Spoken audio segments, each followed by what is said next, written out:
I was really on Pinterest a lot, basically, because it started when I got pregnant with my daughter. I was trying to find ways to do things with my son that didn't involve so much physical exertion because I was so tired all the time. And then also just trying to find some ways to keep him busy so he wasn't always watching TV.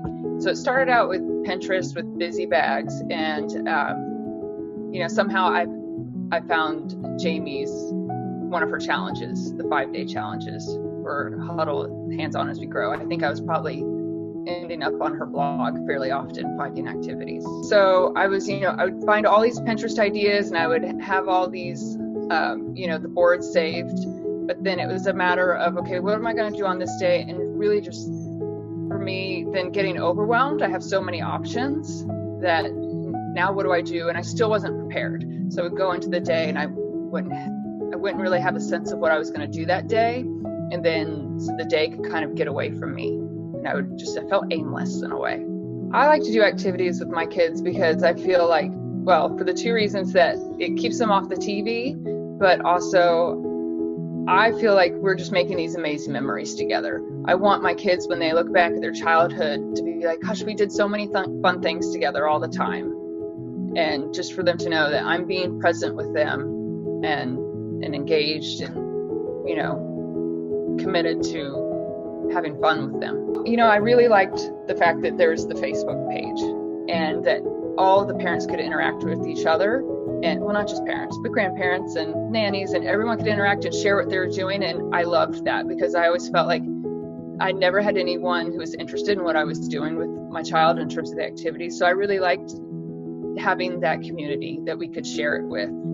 And then also for me, where I would struggle with, I didn't know how to make an activity work for my child. And then I would see how other people would change it around to make it work for their child. And then that would really inspire me. Or, because sometimes I find that the instructions don't always make sense to me. I'm like, I don't really know what she was saying or how I'm supposed to do this. And then I just wait for the actual day. And then I wait to see other people post pictures. I'm like, oh, okay, now I got it now. And then so sometimes I'm a few days behind.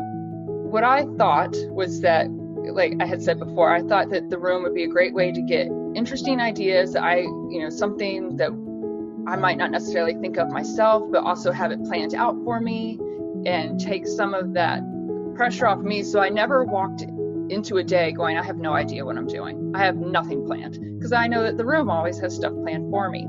So that was, the best thing. I feel so much more creative since I've joined the activity room. I really think it's from looking at what other people do and seeing how other people change the activity around to make it work for them. And then also, I do it and a lot of other people do it where we just post other things that we're doing, especially when you guys have the challenges where it's like, hey, just post every activity you do. It doesn't have to be a room activity. And you see so many great ideas. And then from there, it's kind of like a springboard. So I definitely feel like I'm capable of so much more now. Well, sometimes the supplies, although some of them, like there's the ribbon pull. And I'm like, gosh, now I own all these ribbons for one activity. I don't know what I'm going to do with these ribbons anymore. But, I would say you don't have to necessarily buy every supply because a lot of people, especially in this group, are really great about posting alternate things that they've used. So it's not like you don't necessarily have to do a ribbon pull. You could figure out some other item that you could put in there to, it was scarf pull, sorry. You could use ribbons. So there's always an alternate solution when you don't have a supply.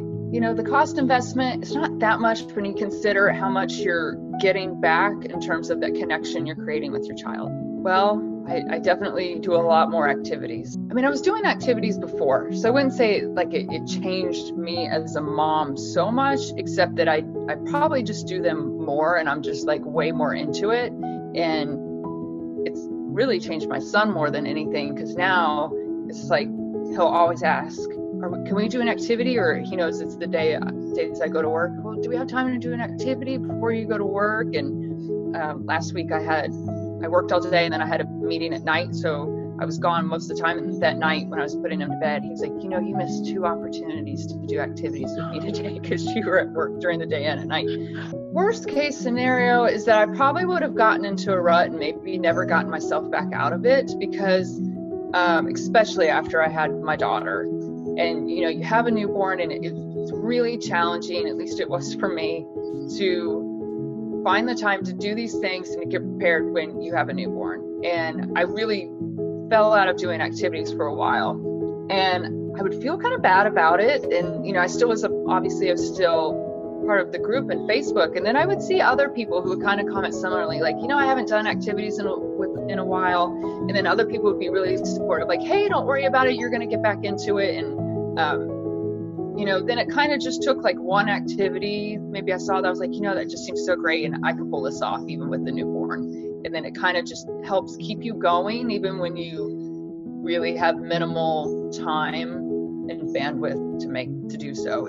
It's that little bit of inspiration that can kind of give you a kick in the butt. No, I mean, you know, the thing I love most about the room, like I said already, it's really that Facebook group. It's just great. I mean, if I'm feeling kind of like, oh, you know, I like, maybe I'm feeling a little uninspired, I'm like, I'll just go see what everyone else is doing and just kind of scroll through. And, you know, because everyone's doing all sorts of stuff and it's great to see. The activity twist challenge, that was such a good one. And I love seeing that kind of stuff. I like the challenges a lot.